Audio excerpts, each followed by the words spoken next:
কৈলাস থেকে উমা আসছে ঘরে, মনের কোণে কাশফুলের নরম ছোঁয়া। পঞ্চমীর সন্ধেটা কাটবে একটু অন্যরকম, একটু আলাদা।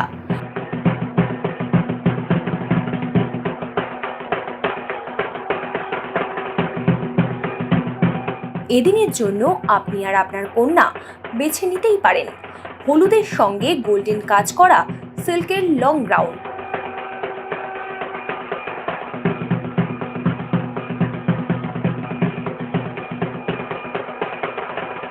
হলুদ ছোঁয়ায় অঙ্গের নতুন সাজ পঞ্চমীর সাজকে করে তুলবে আরও মনোমুগ্ধ।